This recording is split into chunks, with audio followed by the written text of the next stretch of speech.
Thank you very much indeed for that. Could I now please call President Siilaanyo of Somaliland?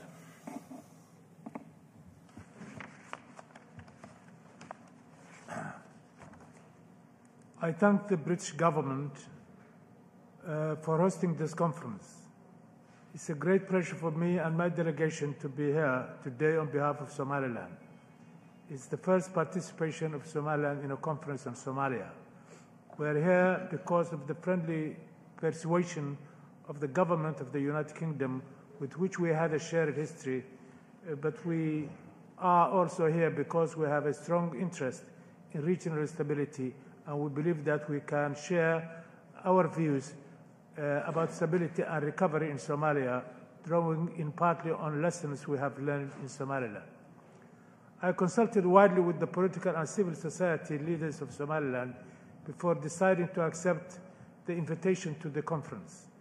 Somaliland's two legislative bodies, the Council of Elders and the Council of Representatives, have both endorsed our participation in this conference. Such culture of consultation and democracy exists in my country. I fully understand the complexity of the problems faced by the people of Somalia, and as their brothers and sisters, we feel an empathy that others cannot, however deep and genuine their sympathies are. In addition to the bonds between our people and geographic proximity, Somalia and Somaliland share a destiny for 3 decades as a unitary state.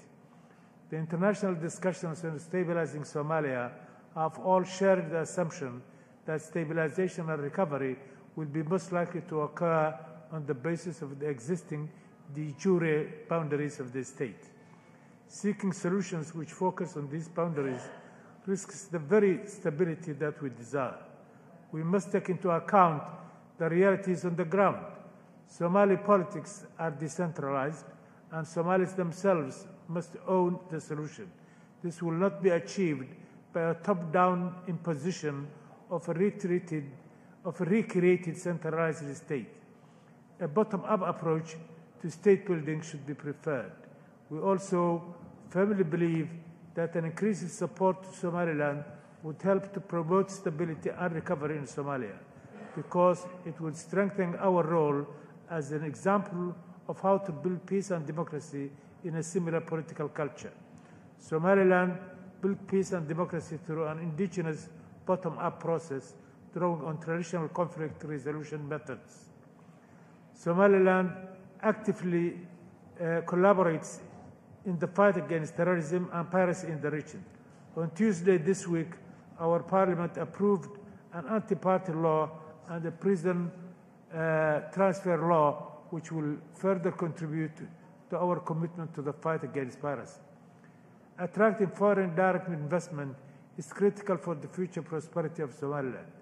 That's why we have launched yesterday the Somaliland Development Corporation here in London to facilitate international investment in Somaliland.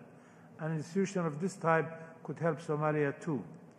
We do not believe that a reconstituted state within the de jure boundaries is the recipe for the stability and recovery that we all hope for.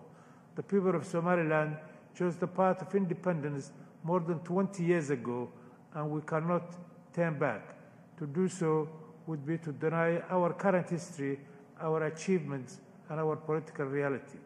As a democratically elected government, we must respect our people's wishes. There must be an international discussion about the future of Somaliland, launching a process leading to the recognition of our state. This cannot be delayed indefinitely. Given their efforts, sacrifices, and achievements, our people deserve nothing less. We are convinced that an internationally recognized Somaliland will be even better placed to contribute to a stable and peaceful Somalia. Thank you.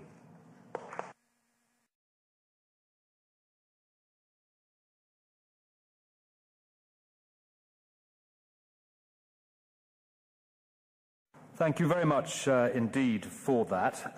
Could I now please call President Siilaanyo of Somaliland?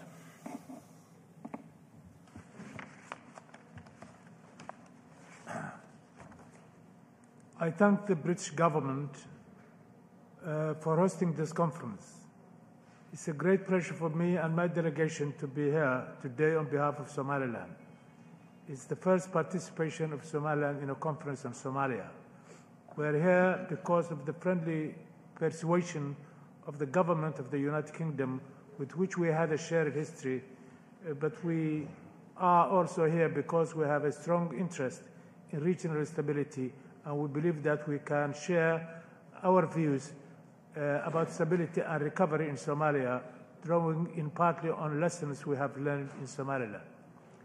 I consulted widely with the political and civil society leaders of Somaliland before deciding to accept the invitation to the conference. Somaliland's two legislative bodies, the Council of Elders and the Council of Representatives, have both endorsed our participation in this conference. Such culture of consultation and democracy exists in my country. I fully understand the complexity of the problems faced by the people of Somalia, and as their brothers and sisters, we feel an empathy that others cannot, however deep and genuine their sympathies are. In addition to the bonds between our people and geographic proximity, Somalia and Somaliland share a destiny for 3 decades as a unitary state. The international discussions on stabilizing Somalia have all shared the assumption that stabilization and recovery will be